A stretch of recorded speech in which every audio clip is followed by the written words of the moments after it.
Well, good evening and welcome to the 7th Annual Business Plan Showcase. Ms. Dani Breña, head of the business department at Gulliver, had a little thing she had to take care of. She'll be joining us shortly.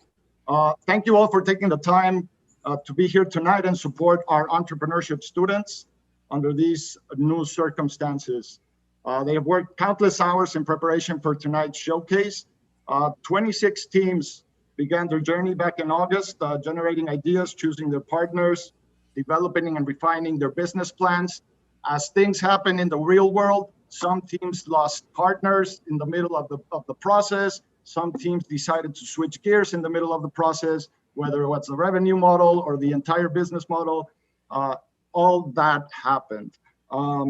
They went through numerous in-class presentations. They worked with mentors. They went through a round of in-class competitions and a qualifying round.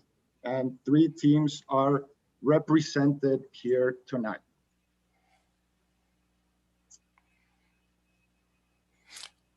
And now it's my pleasure to introduce our esteemed panel of judges. This is our 7th annual Business Plan Showcase, and for many of these showcases, we've had the same judges dedicate many hours to coming and helping with this event. We're really, really thankful for those judges. Among them is the esteemed Nancy Dahlberg, who is a veteran journalist, pioneer of the business plan competition at the Miami Herald. We also have Mr. Jonathan Vilma, who is a Gulliver parent and board member. You may recognize his face from television, where he is an analyst for NFL and college football games. He's also a prolific entrepreneur. We have Mr. Ivan Mladenovich, who is a Gulliver alumnus, a returning judge, an entrepreneur in the technology space. Thanks for being here, Ivan. We also see Mr. Vince Lago, who many of you see on advertisements throughout our city beautiful. Vince Lago is an alumnus of Gulliver and an engineer, an entrepreneur, a returning judge who is very dedicated to his alma mater. Thanks for being back here, Mr. Lago. We see Gulliver parent, Mihalis Stavrounides, former chair of the board at Gulliver, an entrepreneur, a veteran of the private equity world, and a person who's dedicated many hours and resources to supporting the business program. Thank you, Mr. Stavrounides. And Daniel Marrero, who is founder of COD Advertising. He's a returning judge. COD Advertising is an international advertising agency with major corporations as clients, with a major emphasis in Mexico and Argentina. Mr. Marrero, thank you so much for being here.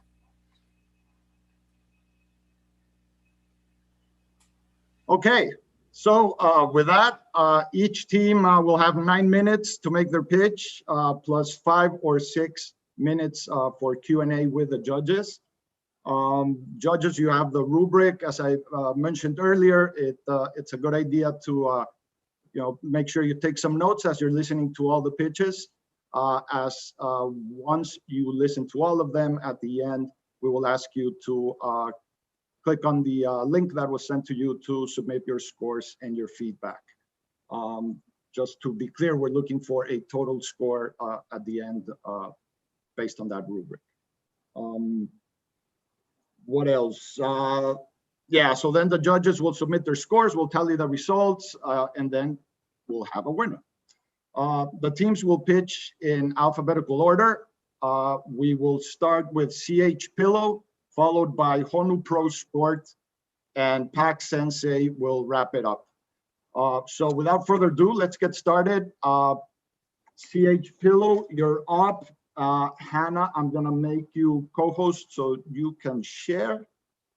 And let me sure I get this right. So I'm making you co-host. And you should be able to share. And as soon as you start, your time will start.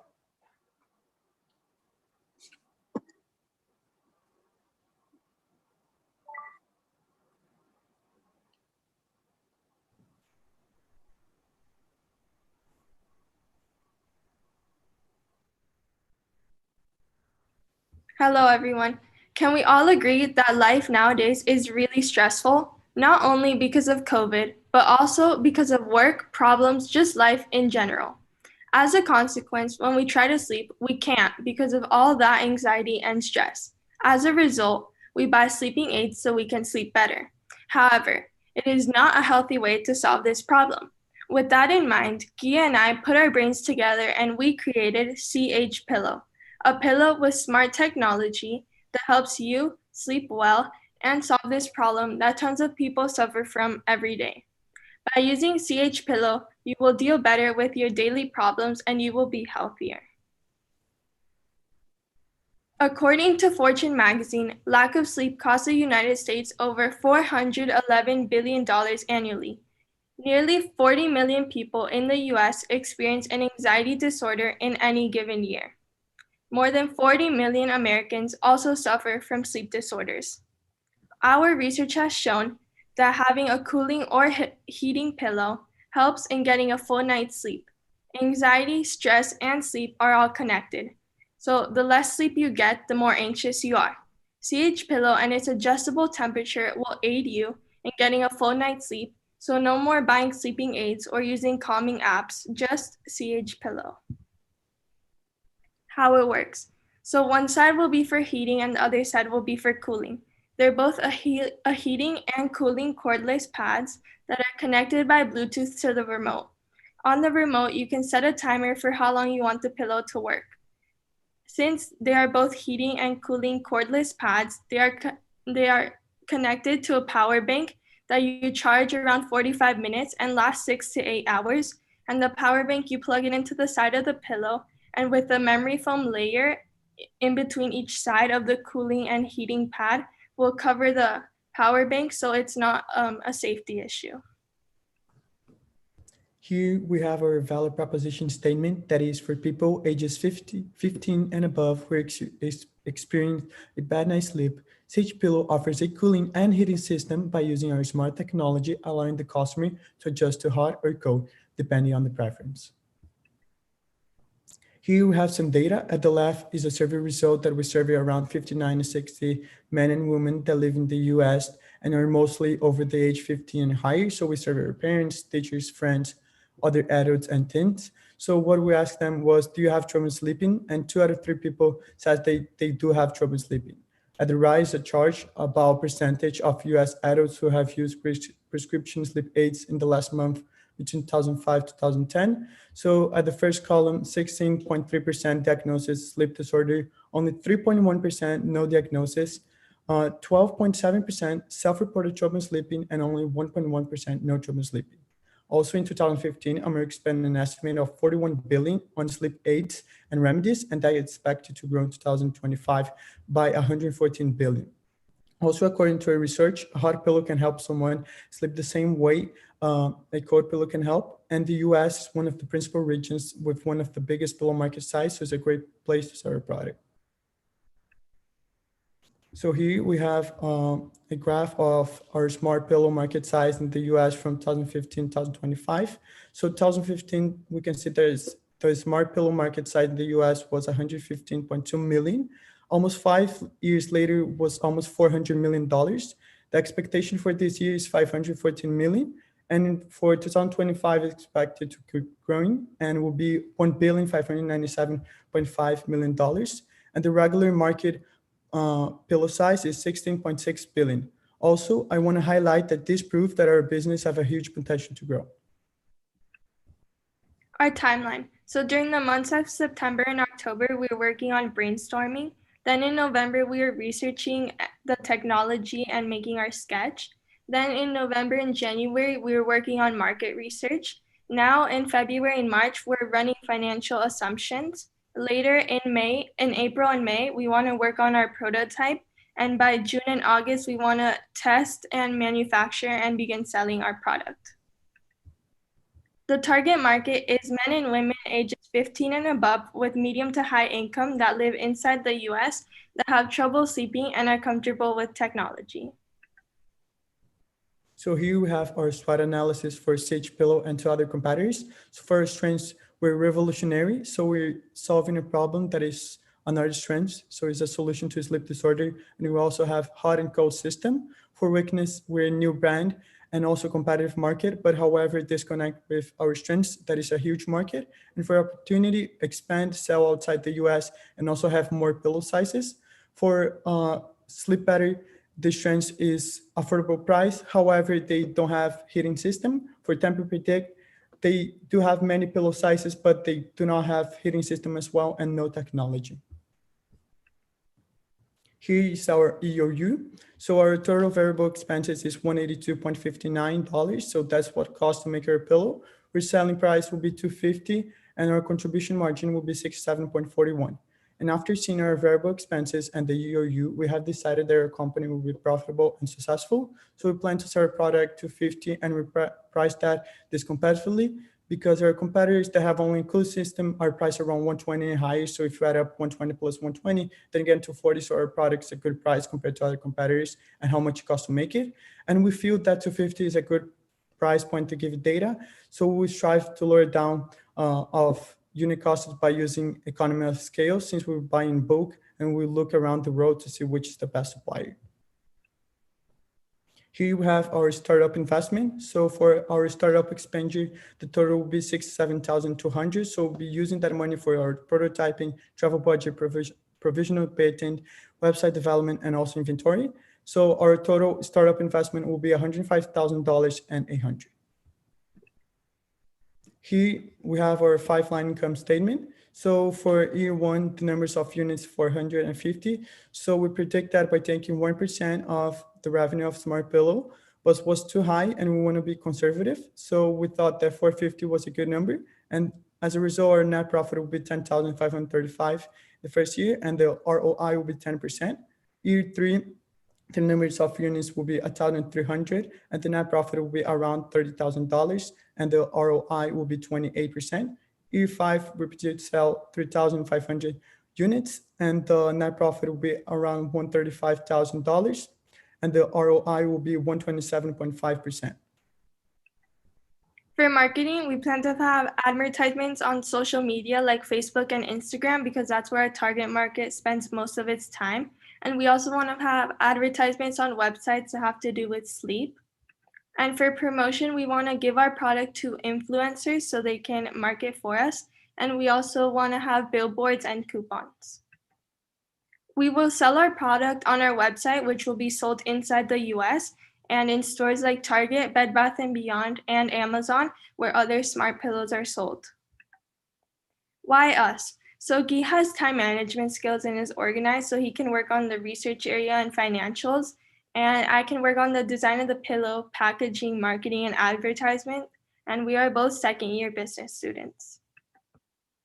For plans for the future, we want to create more pillow sizes and other products like travel pillows and mattresses that have the same heating and cooling technology.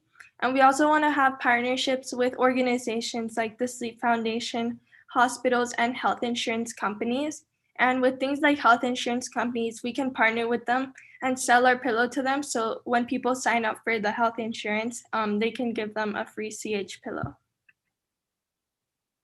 So here is our mission statement: get the beauty sleep you deserve, try CH pillows. Thank you, and here's our contact information.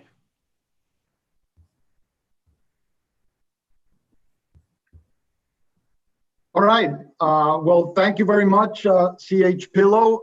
We are now going to open it up to 5 or 6 minutes of Q&A with the judges.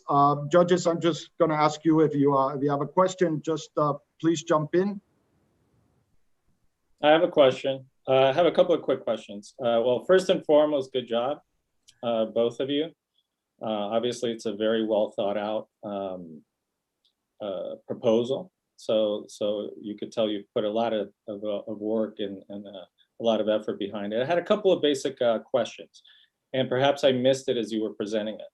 You outlined the smart pillow market, right, as a potential because of how that smart pillow market is in the upswing. But a couple of things. One, I didn't see enough information in terms of research that gave me the indication that the point of differentiation of hot and cold is what allows me to sleep. So I'm sure you did the research, but that's one of the questions. And then the other question that I had was, in that upswing that you see in the smart pillow market, did you identify the types of smart pillows that are out there? Is it a lot that have to do with temperature as well, or is it just randomized overall? So to answer your first question about like heating and cooling, so we did our research and we also asked a lot of people, and a lot of people said that the main reason that they can't sleep at night is also like anxiety and stress, but it's also because they constantly like switch the pillow to different size to either like make it cold. And they also said that they would prefer if they had like a heating pillow to help them sleep better. So yeah. Okay. Can you repeat your second question? Yeah, I'm sorry. I'm going to ask you guys to, if you can use a raise your hand functionality, maybe that'll be better. Mr. Vilma, I saw you raise your hand, so please go ahead. Thank you. I had a couple questions. You mentioned the sleeping aids. Are you propositioning that this pillow with the heating and cooling technology is going to eliminate the need for sleeping aids, or is it going to be a supplement for the sleeping aids? I want to understand where the sleeping aid component comes in. So for this question, our pillow is a healthy way to use sleep aids. So you're not going to use sleep aids. So if with CH pillow is a healthy way. So if you have anxiety or stress, CH pillow is a better way to use to solve this problem instead of just sleep aids. So is that something you can actually market when, I know you said you're going to go to social media and influencers, you're going to actually market and say, you can save your money from using sleep aids, put that into buying CH pillow, and this will resolve your sleeping issues and no more sleeping aids. Yeah. Okay. Thank you for that, Mr. Vilma. Guy, I may have cut you off with Mr. Marrero's question. I just want to make sure that I didn't. And if you had something to add, please go ahead. No, I thought he had another question. That was my mistake. I'm sorry. Okay. All right. Good. Josue, it's Mihaly. Sorry to interrupt. How do you raise your hand in this app? I'm sorry, I use so many. Yeah, I can't find it either. If you go to reactions, click on Yeah. reactions, and then there's a raise hand. Oh, I don't have it. I have open mouth, No, joy, heart. it's on the participants tab. If you click on participants, there's a raise hand on the left-hand side. You should see it there. That's how I found it. Yeah, mine is under I reaction. got it. Thank you guys. Sorry. Sorry about that. Michalis, did you just raise your hand? I just did. I know how it works now. All right. Hannah and Geek, great job, guys. As somebody who suffers from sleep, I wouldn't call it disorder, but I have trouble sleeping. I think you definitely identified a need. One question I had, and I wanted to sort of follow on with Danny's question is, what does I've seen a lot of cold solutions. What does the heat solution do? Because I haven't seen a pillow that has both. I know you've asked people and they wanted a heat product, but is there some sort of science behind the heat as there is on the cold side that you guys were able to sort of discover in your research? I mean, there's not as much science to like why you would need a heating pillow more than a cooling one, but we did some research, and like for heating, it can help with like pain. So maybe if you're having like a headache or something, like it could help you sleep better. And we also think that our pillow can be like used in other places, like on your leg or something. And like with other products, maybe we can create something that will like help with heating to help you feel better. Got it. Thank you. Thank you, Michalis. Ivan, sorry, I skipped you. Go ahead. Hey guys, great presentation. My question was around safety.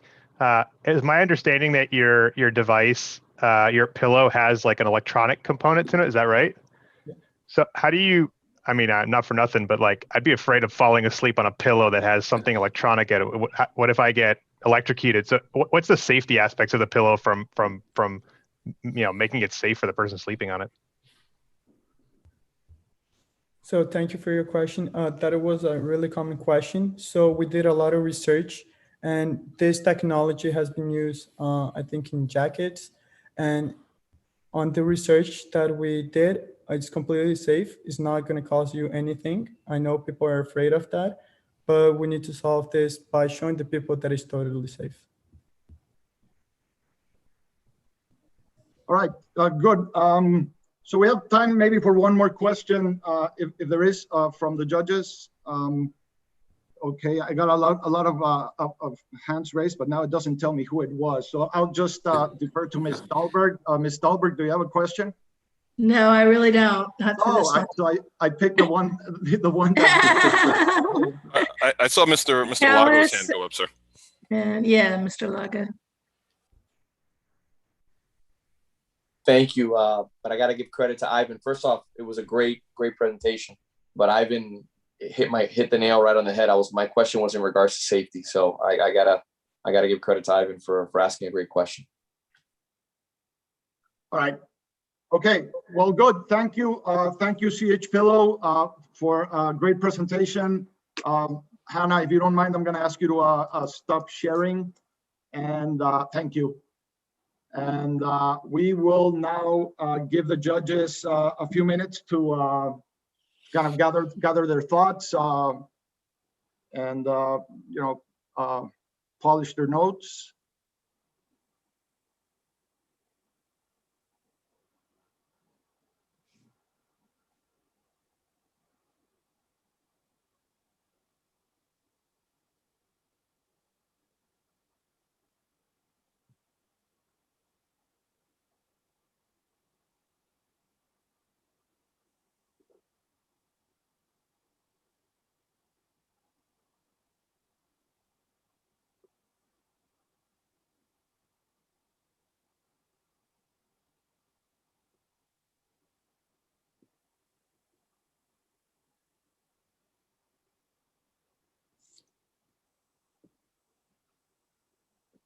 Do we put it in now? Mr. Vilma, no, let's wait till the end. Okay. You can keep your score there and feedback notes, and at the end, after you see all three, because sometimes you want to kind of recalibrate after you see all three pitches. So, Okay. so we found that most useful.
Judges, do you still need a couple more minutes?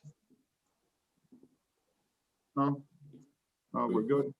Let me see. Michalis, we're good. All right.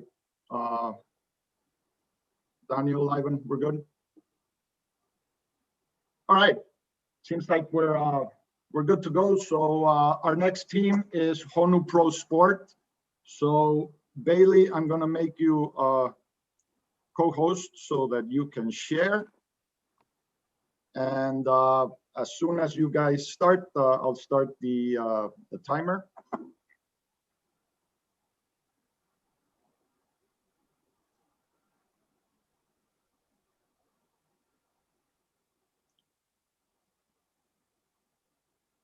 Picture this, Cocoa Beach.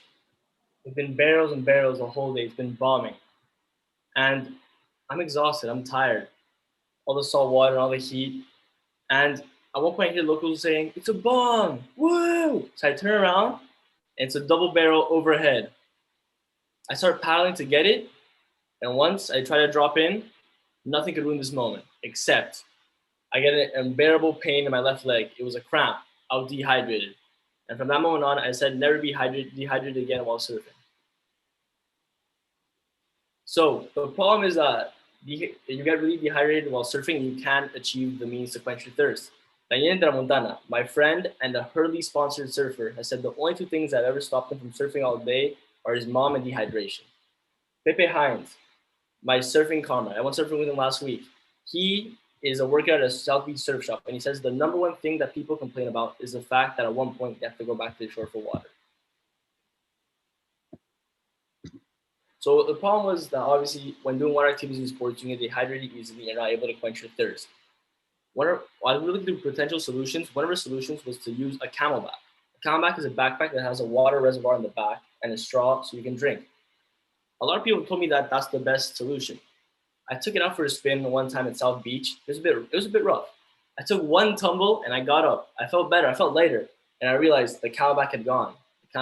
So we scratched that off the solution list.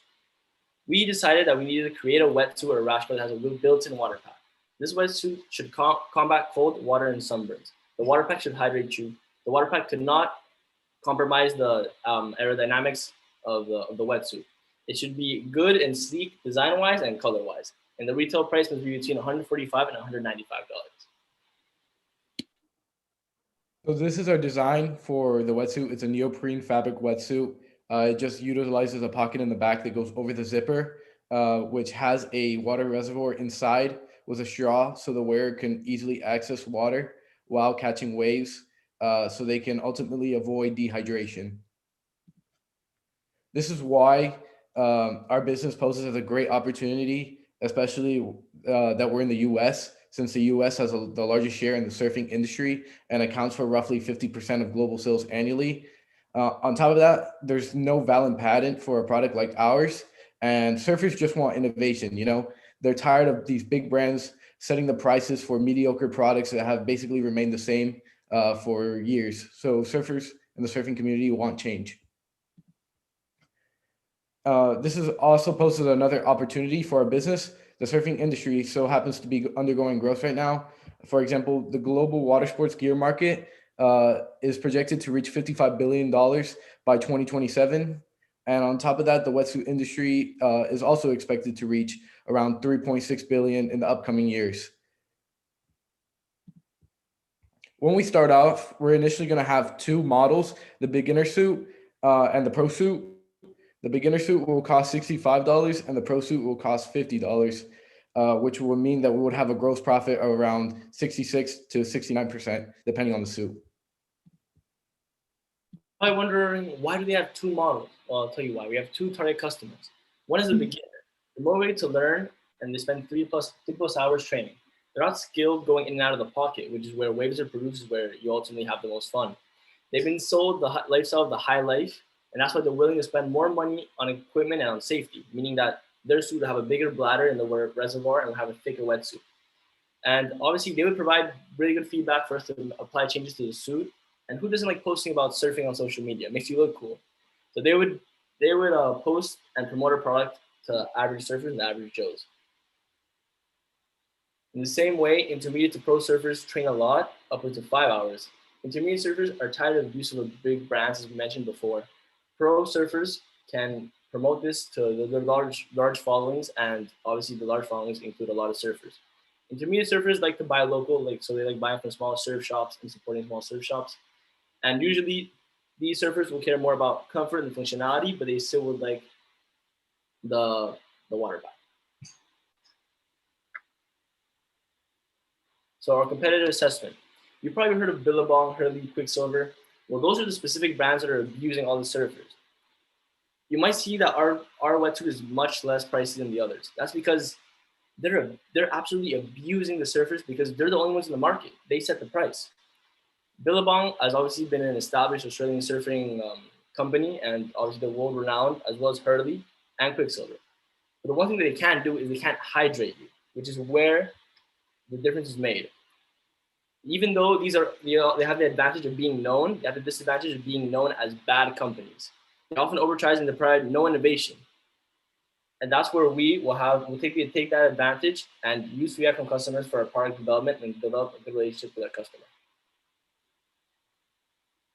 Here's our marketing plan for the next 5 years. So basically, it spans us establishing a secure manufacturing, making sure production is up and running properly and steadily, self-promotion, doing social media ad campaigns, using semi-popular individuals to do promos and shout-outs.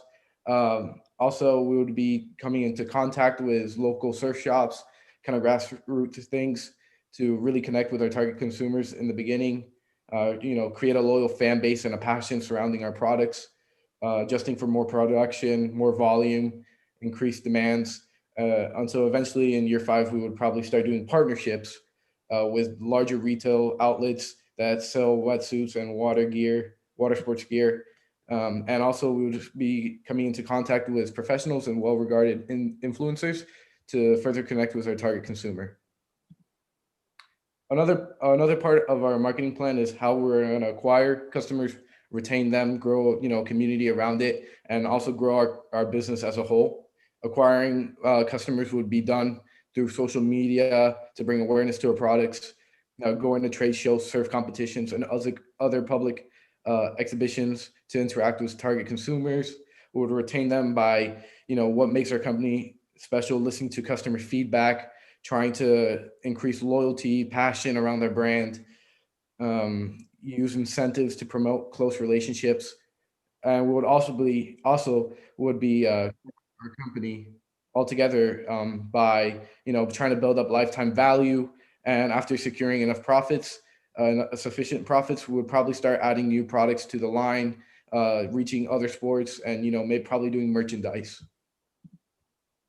So our investment would need an initial investment of around $125,000. This would go into an emergency fund, patents and lawyers, product development, marketing, IT, and software. And at $115 gross profit per unit, the break-even units is around 1,000, which we expect to sell by the middle of the 3rd year. This is our financial projection. As you can see, we're probably going to start off in the 1st year selling around 100 units, and we want to move that up to 10,000 by the 5th year.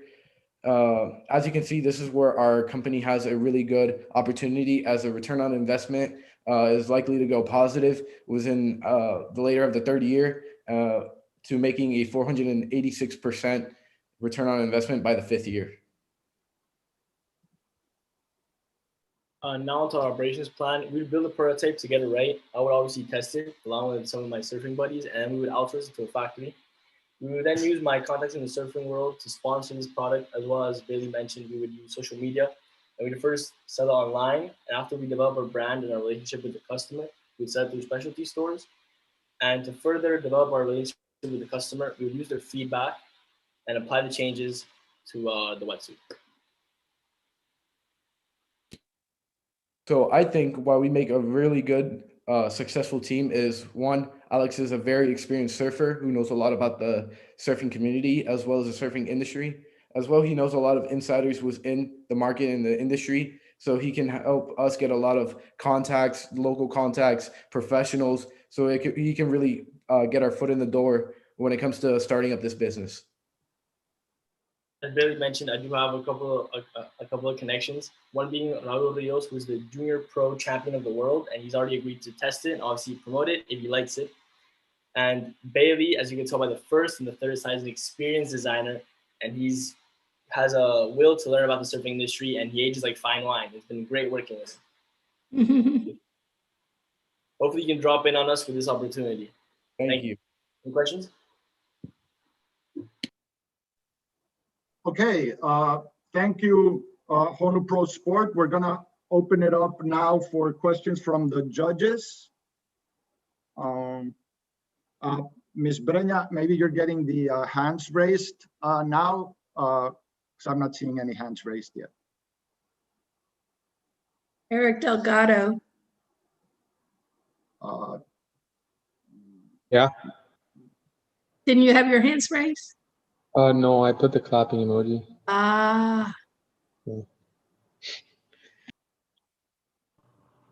Four people have hands raised. Me, Michaelis, Vince, and Jonathan. Ivan, go ahead. You asked the first question. All right. You guys kind of killed it.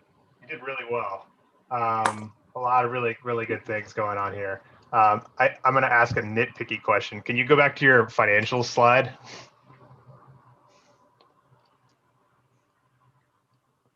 So that one right there, go back one. Yeah. No, one more, that one. Okay. So the part that I see missing in your financials, and I guess maybe my question is around where's the prototyping phase? Because these financials start kind of when you start selling, not when you start making. So I guess how did you factor in the prototyping phase in that first year from a finance standpoint? I think we probably tied it in with our initial investment. I think this came as probably an afterthought after we probably did the financial projections. If we were to probably continue with this, we'd probably have to account for it. So it would be accounted for if we continue with this down the road. Awesome. Thank you. You guys did really well. All right. Hi, everybody. Sorry, I'm just jumping in right now. Thank you for letting me in. Jonathan, please go ahead. You have a question. Yes, the two questions I have, first going to the financials, you don't have to pull up the slide, but what was your reasoning for such a big jump in production and revenue from year 2 to year 3? I think it went from 300 to about 1,000. So I wanted to understand that. And then my second question will actually revolve around the specs of the suit. I think to answer your first question, I think the jump from year 2 to year 3 happens to associate with the understanding of the surfing market. As you can see, it's not a very big market, but it's rather big, but it's a small, tight-knit community. So we imagine by the time that we start, efficiently advertising our product, that it could really catch fairly quickly with surfing communities, as it's fairly tightly knit, and a lot of surfing communities know one another. It's very close. So I think that's where that jump comes from. Okay. And then the second question is what exactly are the specs of the water pack? How many gallons does it carry? And what is considered hydrated? Like, is someone supposed to drink every 2 hours or something like that? Or, how does it work? The specs were that I actually had some research. I mean, I have the citations, but I just don't want to make the slide look ugly. But it's 1.7 gallons. You need 1.7 gallons if you're gonna do at least 6 hours of vigorous work. And I think surfing is vigorous work. You can ask me from experience. And my usual session is like 6 hours, so that's why we did 1.7 exactly, because it wasn't. I think that like past 1.7, I think it's gonna get too heavy and too uncomfortable. That's why we decided to use 1.7. And what was your other question? Did you have two about the? No, so it's 1.7 gallons, and that's for 6 hours of work. So you can go out there for 6 hours and feel good, right? Yes, sir. Got it. And then when you put the water in, kind of like when you have, I don't know, if you ever carrying water and it's sliding around, it's going to mess with your balance, right? So how do you adjust for that with the wet pack, with the suit in the back? That's it's not, think of it as more like it's like compressed. I don't know if you've ever seen a Camelback, but it's compressed. It's not like a cup where you just or like a container where you just swish it back and forth. It's like compressed because the straw has to go. It like revolves around the straw, and the straw like makes it tight, and it like makes it like it kind of compresses it. So yeah, that was one of the big problems that I was thinking of when designing the suit. And to add on to what Alex said, the whole point of the suit is that the water reservoir is actually part of the suit. So it's not like a Camelback where you have straps and those straps can move if it's not secured properly. We basically eliminate that by having that spec put into the suit. So it basically compensates for the water splashing around the 7.5 liter amount of water. Awesome. Thank you, guys. Let's see, Mihalis? Hey guys, good job, Alex and Bailey. I had question. When Alex, probably more for you. When you go out surfing, how often do you use a wetsuit, especially sort of in Miami or in Florida in the summer months, or whenever you guys go out? Is it 100% of the time or some of the time? The thing is, the wetsuit. I usually wear a wetsuit when I can. I mean, I left my wetsuit. I used to live in Peru. I left it there. So I went out to surf this weekend actually, and I actually got a moderate frostbite because I was that cold. Right. But during the summer months, I usually wear that's why I was talking about the thicker wetsuits and like the thinner wetsuits, because sometimes you just need a thin wetsuit. Like regardless, even if it's not cold, it's the sunburns. I also 2 weeks ago, like I burned my lips because I was in the sun not too much. I didn't put any sunscreen on. It's more it's like a double whammy. It like protects you from the cold or from the sunburns. So at one point, every good surfer, everyone who wants to surf needs a wetsuit, and they will want to get one. So I probably use a wetsuit 80% of the time. Only when they're in the beach and I want to show the. Yeah, the pecs. I got it. I just want to make sure that that maybe I just don't know. I'm not a surfer, so that's why I was asking a question. I mean, is it possible that you can use the pack like a camelback, but also you can use it with a wetsuit? Could you pull it out? I guess you could. I don't know from a design standpoint if you thought about that. Yeah, there were a lot of feedback in the first round about just having the water pack kind of make it more like not like a camelback, but like on the outside, because not everyone wants to use a wetsuit. But I think that it like without the wetsuit, it kind of no matter what it's gonna make you unbalanced. So I think the wetsuit is the best way to go. Got it. And one, sorry I don't mean to dominate the conversation, but one last nitpicking thing on your last page. On the last page, you show I think a bunch of guys with surfboards, but they're not wearing wetsuits. You might want to make sure they wear wetsuits when you are pitching a wetsuit solution, just for your benefit.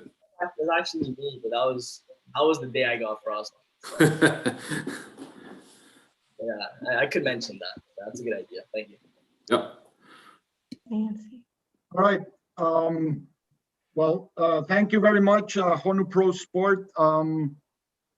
We will now give the judges some time to. Ms. Baster, I think you missed a couple people. I think. Yeah.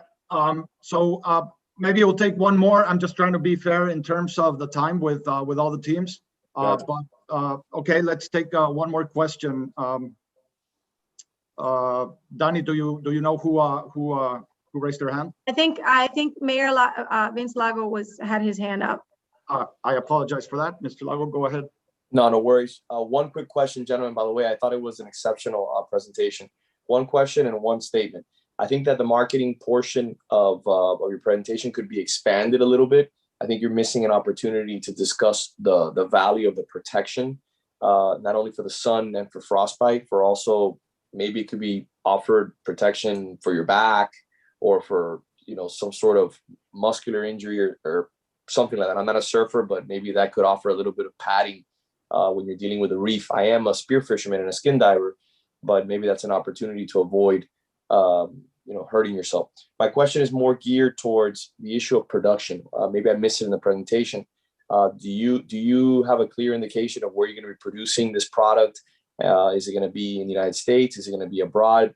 Most people like myself are starting to take really pride in buying American-made products. That may increase the price, but that may be an opportunity to stress the quality of the product. Any ideas in regards to production location? A lot of most wetsuits are produced in either Australia or in America, but I think I'd definitely go. Maybe I would, for the prototype. Me personally, I think I would, because it'd be coming out of my own. I'd probably try to get the cheapest materials. Maybe not from China, but the actual product that we're selling will be from America. The prototype might not be, but the product that we're gonna end up selling will be from America because American pride. Also, I mean, I think your answer is great, but also remember, cheaper is not always better. People are willing, especially in these sports, people are willing to spend a little bit more money. You mentioned that for a better product, for something that will last a little bit longer. And again, that is an American made. So thank you. And the presentation was great. Thank you. Thank you. All right. So thank you very much, Honu Pro Sport. We'll now let the judges tally down their notes.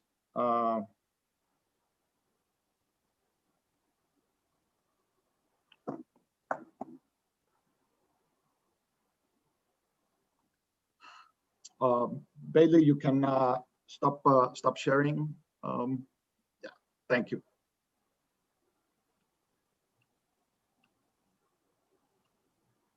Hey, Danny, Yeah. I can't see the hand raising, and that just led to an Okay, awkward I'll moment. do. So why don't you kind of drive that? Okay, sure. I didn't want to do it because I didn't start the timer since I just came in, so I wasn't sure what we would have. But I'll do the Q&A, or yeah, I'll do the Q&A.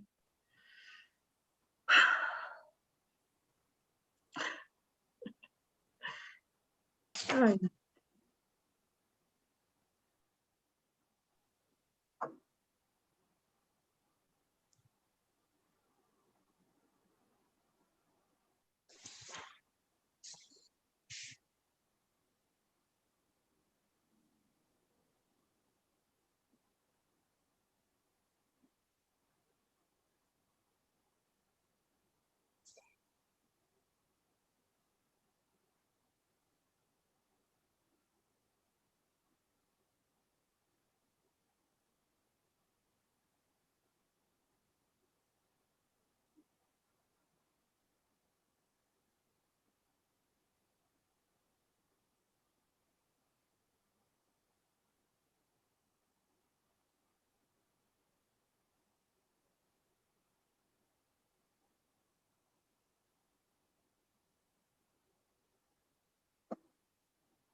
We'll just give the judges a few more seconds. I don't want to rush anyone, so just.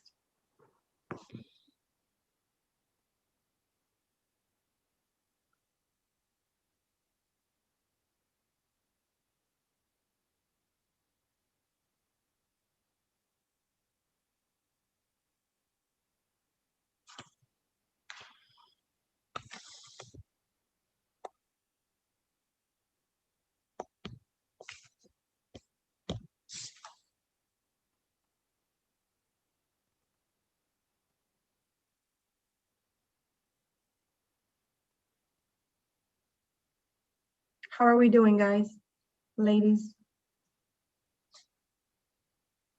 A little more time? I'm good. Everyone okay? Yeah? All right. So, all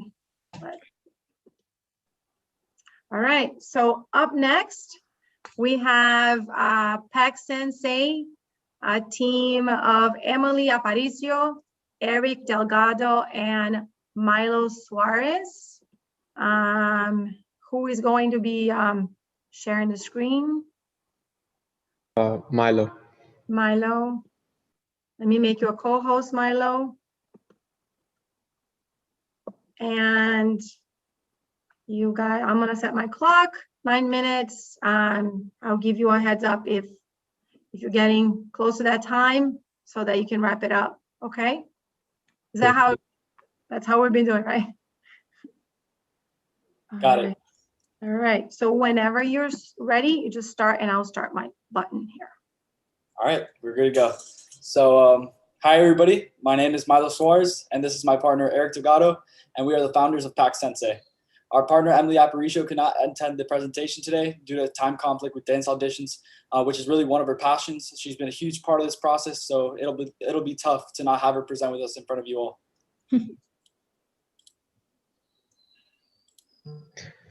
So we started this business and created this product because we all agreed that package theft was a frequent problem that we deal with. As you have most likely shopped online before, we are too familiar with the anxiety involved in waiting for a package delivery. I've had so many situations where I place an order and it never arrives, but then when I get in contact with a company I ordered from, they tell me it's already been delivered, which leads me to believe that someone has stolen it. This being said, there are many situations where packages are not actually delivered and are even stolen. In fact, according to the New York Times, 1.7 million packages are stolen or go missing every day. This delivery business is only going to continue to grow, and this pandemic has changed the way that many people buy certain products online. So as a result, several companies have taken an initiative to make an attempt towards eliminating package theft, ranging from smart system delivery boxes to even in-home delivery systems. However, Pack Sensei has taken a different approach, in which we intend to revolutionize the concept of the mailbox in order to eliminate package theft. So, to put our solution in more specific terms, we've developed the package drop box with a programmed swipe card system, allowing couriers with the use of a card to drop packages off into the designated box. Delivery cards will be made available every day to each courier for all shipping companies we partner with, and which previous cards will be deactivated for precautionary measures. So upon delivery, an SMS signal will be sent to the box owner to notify him or her of the delivery. So basically, as a consumer, you will have a package drop box that is only accessible to being opened by either a courier with an appropriate delivery card or yourself. Also, the drop box will have a compartment on its back end that can be opened by a key owned by the consumer. So how does this relate to consumer need? The data we have collected shows that there is a need. Although it is a small sample, 77% of potential consumers told us that they have had instances where their packages have either been stolen or delivered inappropriately, and that they would therefore purchase our product. So based on feedback from interviews with prospective users, with delivery personnel, and our secondary research, our prototype design brief has changed and developed tremendously since we started. So as you can see, the package Dropbox is equipped with a proximity card system. The box will have an option to be standalone or fixed to a surface, like IKEA. So we will create online video installation guides for the quote-unquote do-it-yourselfers. We also provide a 1-year warranty for the replacement of a box in case of manufacturing or technical defects. In relation to consumer acceptance of the size and aesthetic of the device, the initial box will be 1.5 feet wide, 4 feet high, and 1.6 feet in depth. This volume ensures that the majority of packages are able to fit into it based on our research. Eventually, Pack Sensei will build different sizes as the market demands it. Finally, you're probably asking yourself, what will this box look like in front of my house? What you see here is just a concept design, but we are currently working on different image designs for the box itself to ensure aesthetic pleasure, such as color choices and maybe even professional team logo designs if necessary. So now I'll be talking about our typical target consumers. So given our company being a startup, we intend to focus our aim towards a specific target consumer, most notably property owners of all ages. We offer a psychographic approach to help relieve their stress from the concern of package deliveries arriving, as well as from a demographic circumstance. Our company will focus on the national level of our Dropbox distribution. So moving on to our revenue streams, we intend for the majority of our income to be generated through online purchases of boxes. We also plan on using the existing stores of our shipping partners as sales channels, as well as their stores for websites for promotional purposes. Our plan would also require tight coordination with Amazon, but at the moment, Amazon is a shipping company that is one of our competitors. Therefore, we plan on working something out with Amazon after our launch. So now for our marketing plan. Our marketing plan consists of 4 aspects, which include advertising, public relations, visual merchandising, and sales promotion. With the progression of our company's development and success, we plan on releasing app advertisements and article pop-up ads for our advertising, along with creating magazine advertisements and newspaper publications. For our public relations, We will try to do public events that will showcase our product. In addition, we most likely will go about our virtual merchandising through the publishing of retail displays on websites of shipping companies that permit it, such as FedEx. Finally, we may implement member and customer incentives and discounts for the shipping companies we partner with. So our plans to develop as a company through the marketing process can be analyzed through three aspects: acquire, retain, and grow. The form of advertisements mentioned previously in this presentation, along with social media applications and other sales channels, are ways in which we will acquire customers. In order to retain the customers we acquire, we will create loyalty programs and point discount systems that encourage multiple property customers to continue business with us. So to grow PacSense's communal and global impact, we will hold and sponsor many different community service and fundraising events for charitable causes, especially towards relative issues our company is attending to at the moment. So now for our direct and indirect competitors. Our competitors can be narrowed down to three main ones, which are standard drop boxes, Amazon Key, and Yale Smart Delivery. Our first main competitor, which is Amazon Key, offers an in-home delivery system with camera technology to ensure privacy, yet it poses a risk of home invasion and theft. In addition, Amazon is a competitor of other shipping and delivery services. Our next competitor, the Yale Smart Delivery Box, seems to be efficient in its delivery mode system, yet appears to be small and lacks the ease carriers look for when making deliveries. So what makes us different from the rest of our competitors? Well, a package Dropbox is designed as a drop-off for delivered packages. That being said, our box incorporates technology to ensure anti-theft and easy accessibility for the courier while maintaining its level of efficiency through its effortless swipe card system, which no other company has. The swipe card system is essentially the one used in hotels, which makes the delivery process so much easier. This is why our product is considered unique from the rest, and I believe that our product can be really good. So let's look at the economics of this business. The cost of manufacture a PacSense Dropbox in the first 3 years will be around $65, but we expect the cost per unit will go down during years 4 and 5 to $55 thanks to economies of scale. There will be no physical retail of the Dropboxes through the first 3 years, making the average net price between only direct sale and digital retail around $250. By year 5, the combination of direct sale, physical retail, and digital retail will be averaging around $243.50. So a slight decrease in average net price due to the physical retail channel is more than offset by its contribution to the increase in total sales through years 4 and 5.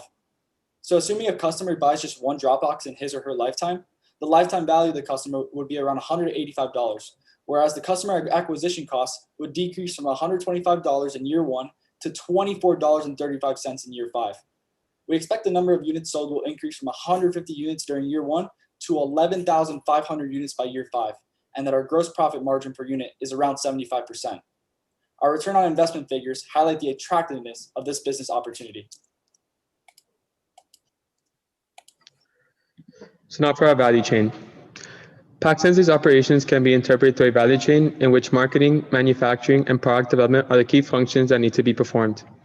We work with partners in product development, manufacturing, and testing while handling inventory and going about marketing functions, including direct sales, and also including customer service and feedback.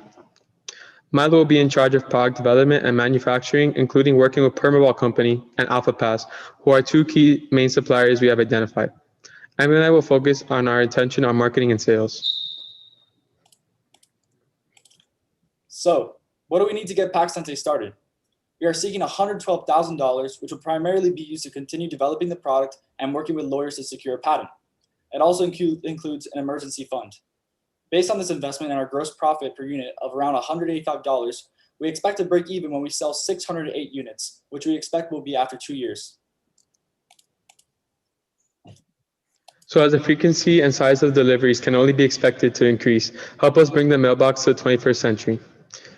PacSense keeps the burgers away. Thank you for your time. Any questions? All right. Nice job, PacSense. We'll open up now for judges to ask your questions. I will start with Ms. Dahlberg.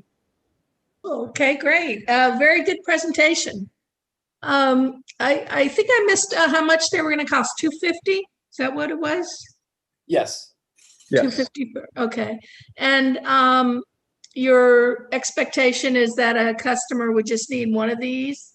And is your target market going to be residential, or is it multifamily, or is it companies?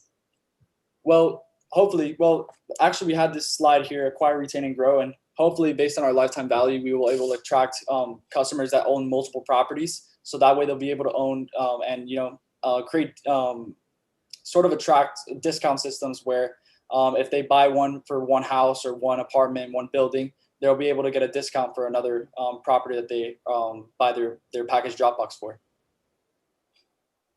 Very good. Let's see. Daniel, do you have a question?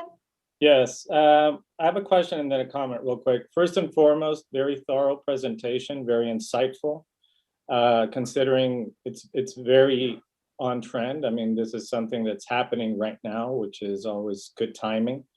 My question is kind of piggybacking on Nancy's question. One of the questions is, how big is this? And did you contemplate the fact that, people, the need is there, but there's an inconvenience of having a double mailbox and things to that effect? Did you, in your research and development phase, did you look into that? Did you consider that side of things? Or what did you come up with, or in terms of saying, yeah, this is going to work having a large container? So the size for Milo, I don't know if you could go back to the slide that had it. We had a slide with the sizes, which was, I think it was like 1.4 feet by 1.6.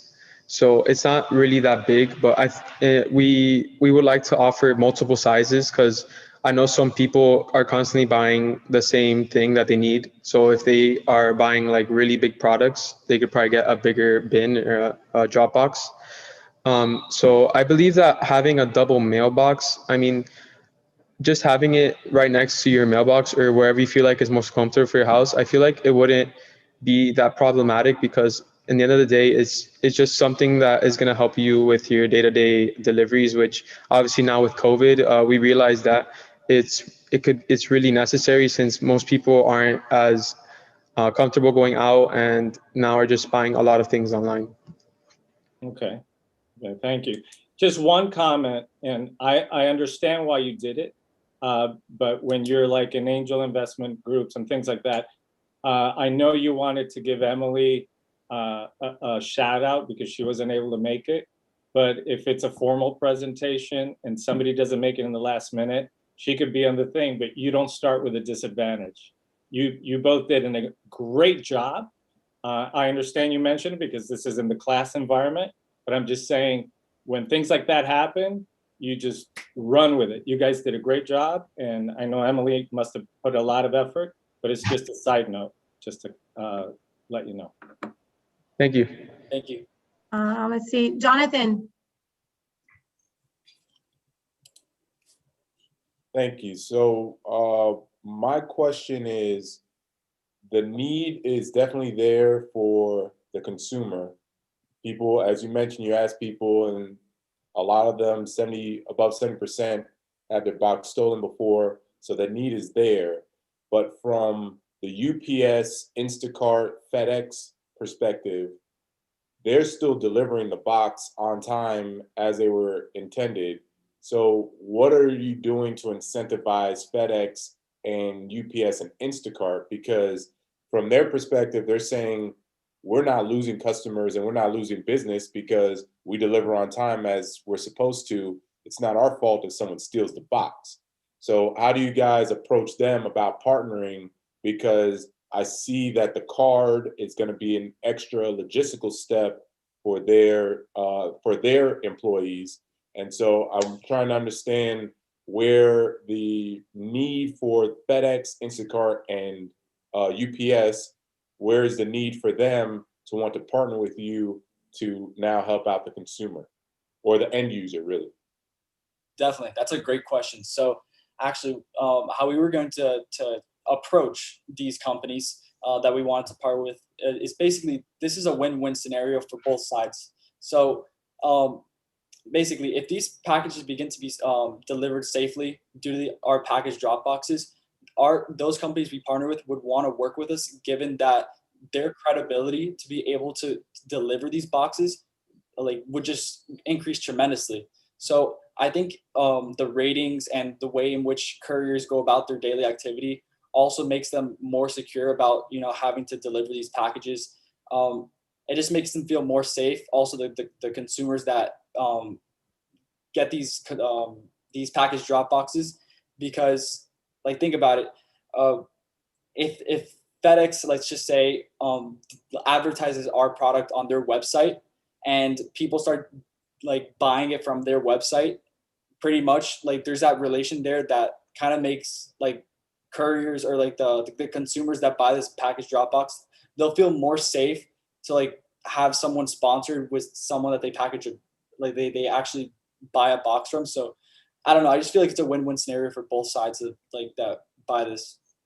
Yeah, and I also feel like companies like FedEx, Instacart, they probably lose a lot of money returning the things that have been stolen, because they probably have a policy, which I've seen, that if you lose a package or it doesn't get delivered, they probably have to send it out again. So if they see that our product is helping people get their packages safely and not being stolen, they're probably gonna make money or just not lose money returning these packages. Awesome. Thank you, guys. All right, so we ran up the 6 minutes of the Q&A. Unless anybody has a last quick question that they want to ask the team. Go ahead, Ivan. What happens if the package doesn't fit? What if you order like a PS4 and the box is 1.5 feet by 1.5 feet, but like my expensive new video game system doesn't fit in my box?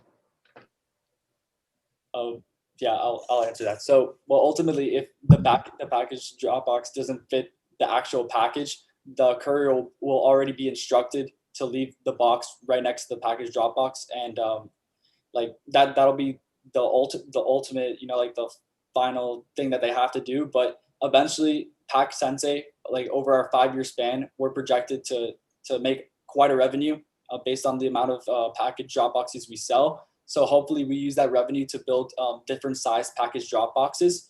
That way, people that are expecting packages of like bigger quantities, bigger sizes, just buy that package drop box size instead. So that way they can fit that PS4.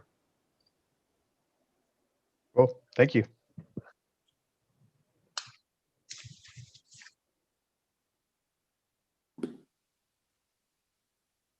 I think you're on mute. Oh my God, I feel like, okay. Thank you, judges, for your questions. Thank you, Pack Sensei, so much for your presentation. We'll give the judges a couple minutes to tally up the scores. Josue, I wasn't here in the beginning, but yes, you guys, judges, have the link, right, to the Google form.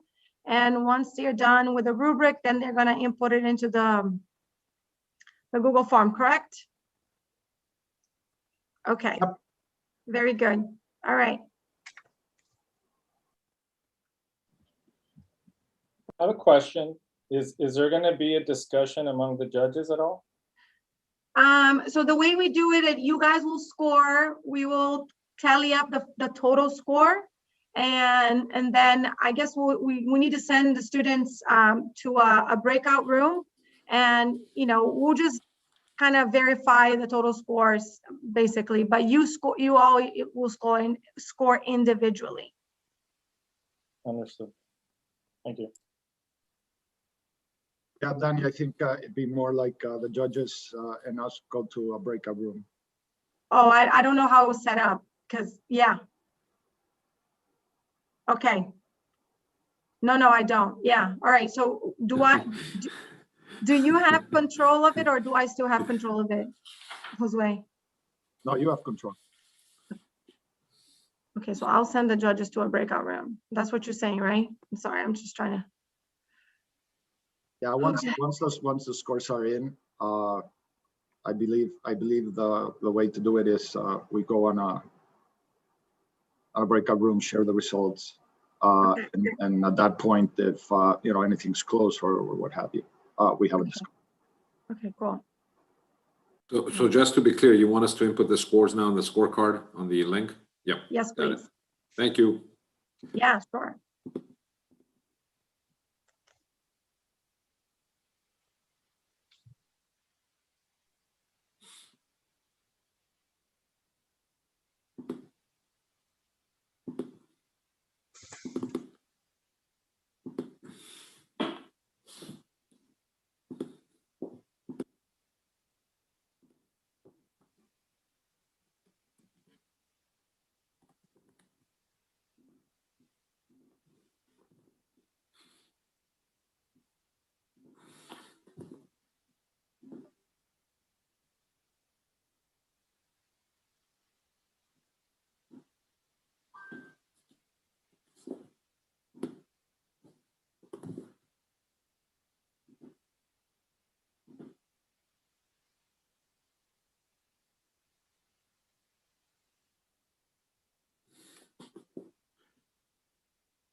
Dan, can you resend Daniel, can you resend your score sheet? There may be a typo there.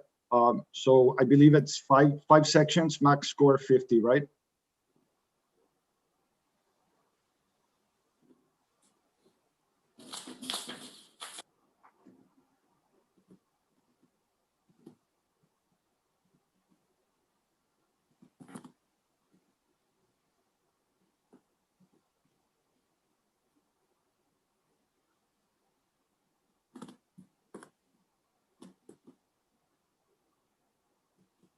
Yes, 5.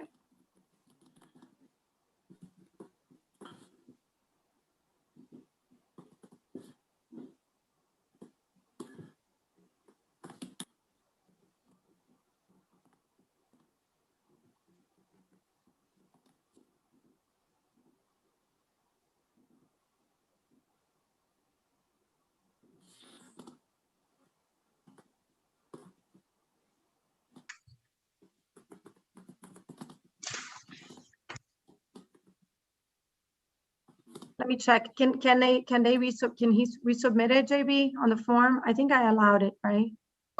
It should be, right? Yep, it should be. I don't see it yet, but Yeah, there was a typo. It's like, I just want to make sure you were able to resubmit it. I didn't know if I, Yeah, I think it's working. I just, okay. this thing is glitching on me for some reason. I don't know. It's because if I submitted it or if I didn't. But yep, got it. Mr. Bastera, how are you? Sorry, like I mentioned to you in the beginning, I have a little bit of a glitch. I send my scores to Kamal via text. Is that okay? That's fine.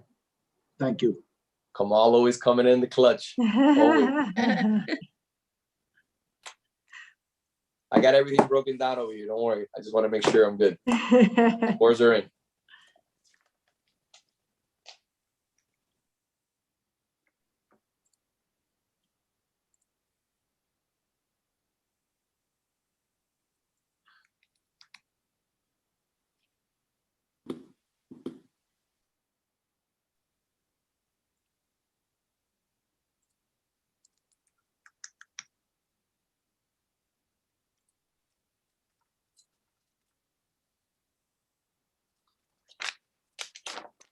JB, Jose, we'll just tally up his, because it's still showing the old scores. He might not be able to change it. Like we might just, yeah. I don't know, maybe it's me. I keep refreshing, but I still see it. Let me get out.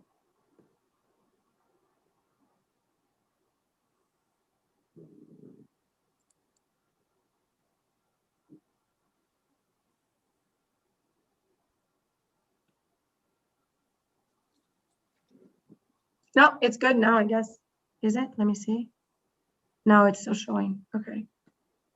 Hasn't gone through? No. No. If you want, Daniel, you can text them to me.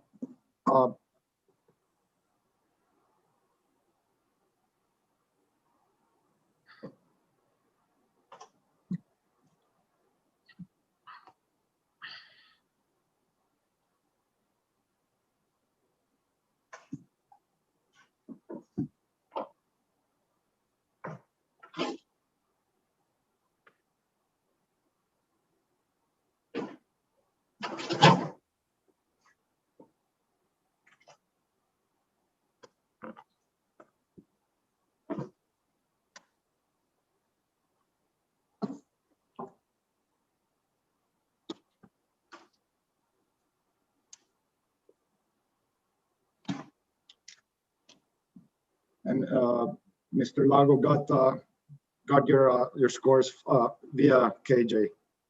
1 second, I'm almost done. No problem, Nancy. Take your time. Thank you, sir. Appreciate that. Thank you.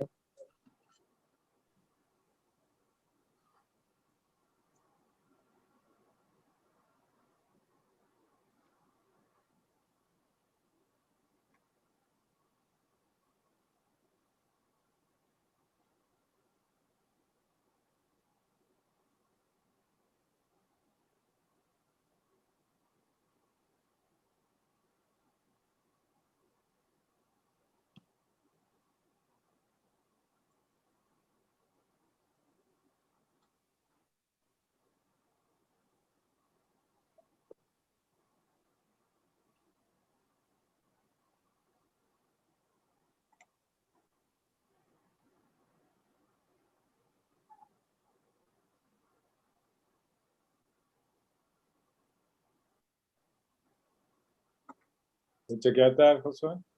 Yes, sir.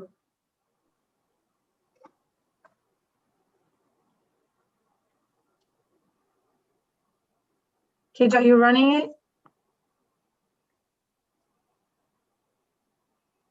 I'm just seeing the scores now.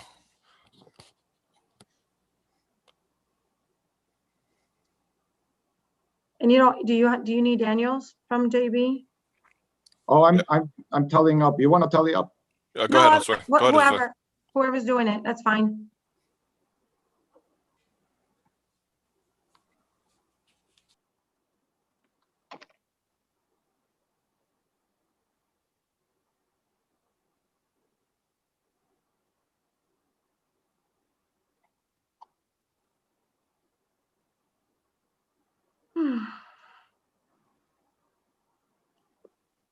Hey, Mr. Ott.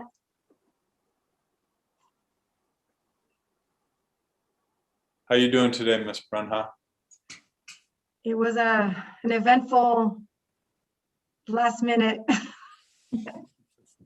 right before the showcase started. I imagine. Yeah, but she's safe.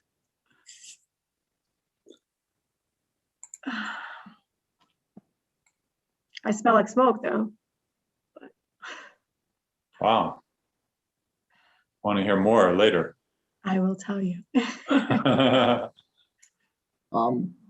Donnie, we're all good. Also, I'll put us all in a breakout room and leave the students out. Cool. Yeah. All right, one big breakout room. All right. So Daniel, Harold. All right, guys. I'm gonna open the breakout room and I will join you in a sec. Let's see who we have out. Milo's out, Hannah's out, Guy's out, Erica's out, Bailey's out. Okay, perfect. All right, please join me in the breakout room. Okay. Ms. Brenna, for some reason, I can't join the breakout. No, not you, not you guys, just the judges, okay?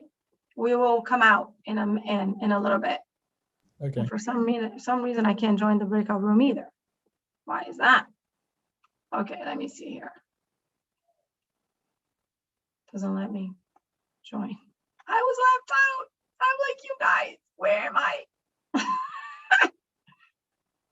I can't join. What? What happened? I guess because I don't have. Oh. All right, guys, we're hanging out. Oh, I was left out. this is a It's cooler, cool. this is a cooler room anyway. So This is a much cooler Yeah. breakout room. Let me just let them know that for some reason it won't let me in. Can't get in, but trust all will be well. I don't know why. How do you guys feel? good. I think we did good. Yeah, surfer dude. Yeah, Yeah. I did it at the end of your presentation. All Yeah. you guys did good, by the way. It was What's really, that, Bailey? all you guys did really good. Thanks, man. You guys did. Thank you. You too, man. You guys were amazing. So you should be all proud. Y'all winners, right? Like, Yeah. that's it.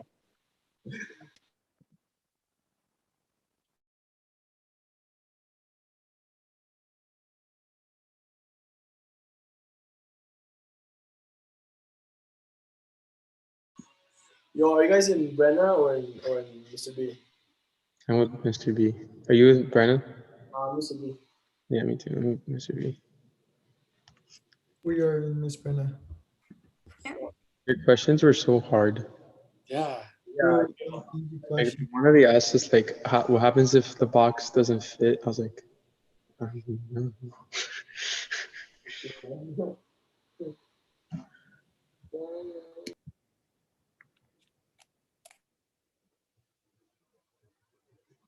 Bro, we've been here for 2 hours.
All right, we're coming back. You ready, guys? Students? I just closed the breakout room.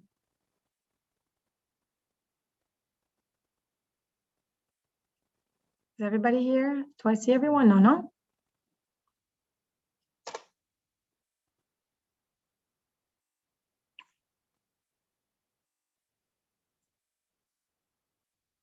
All right, I think everyone's here. No. All right, do we have everyone? Is Josue here? Josue? No? I don't see everyone. No, Nancy's here. Where's Josue? Is the room still being closed? Let's see. Oh, Probably come on, still in the Josue. breakout room. Yeah, where are they? I'm gonna move them to the main section. I'm gonna just move them. Let me see. Oh, they're coming.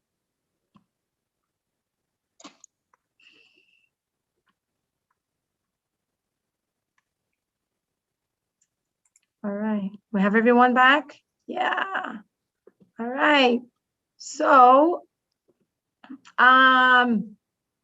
let's see where I am. All right, so everyone, the results are in. Needless to say, all the teams were awesome. And it was a very close competition. So without further ado, the third place award goes to CH Pillow. Clap or not? In second place, we have Peck Sensei. Congratulations, Peck Sensei. All right. And our winner this year of the Business Plan Showcase is Honu Pro Sport. Congratulations, guys. This was amazing. Did I say it right? Yes? All right. Congratulations, everybody. Hold on one second. I just want to give a shout out to some people. First of all, I want to thank all the judges. Thank you so much for taking the time and being so thoughtful in your feedback and your questions. We really appreciate that. We'll bring you back earlier on, Ivan, right, next year.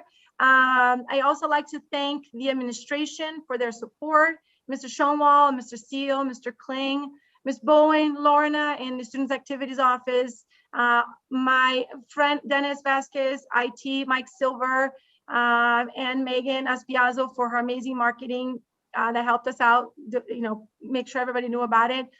Not to mention my amazing team, Josue Baster for teaching, mentoring, and supporting all the students, as well as Kamal and Hal for their support always. And also all the in-class judges, the first round showcase judges, teachers, mentors who took the time to prepare our students. Special thanks to all our entrepreneurship students who are not here right now as the top 3, but they were, hopefully they're watching, but they were there every step of the way, which helped everybody out, get more competitive, refine, get better every day. So again, congratulations to all the teams. Thank you, everyone. Have a good night. That sounded like an Oscar speech, Daniela. Well done. I was going to start playing the music in the next 2 minutes. Curtains. I started to cry a little bit. You notice that? I get a little choked up too. We're missing the selfie. Yes. Yeah, really. Idea. Well, everyone, where are the kids? Did they leave? No, they're here. Well, I don't see everyone. Do I? All right, there. here's the selfie. Smile, everyone. I'm missing some people. What am I missing? Oh, well. All right, guys. Thank you so much. See you again next year, right? Good job, guys. Congratulations. Well done. Hey, hold on one second, done. Danny. I'm going to take an official group picture, okay? I'm going to take a group picture. So Kamal is everybody, better than me on this. Yes. look into your camera and give us your best Zoom smile. No filters. No filters. No, No this is a filters. funny one. All right, 1, 2. And that looks like a Winner. That's a winner. Woohoo! I got it. Good night. All right, guys. Thank you so much. Thank you. Thanks, everybody. Congrats. Congratulations. Bye-bye. Thank you. Mr. B, I missed classing with SAT. What is the BML about?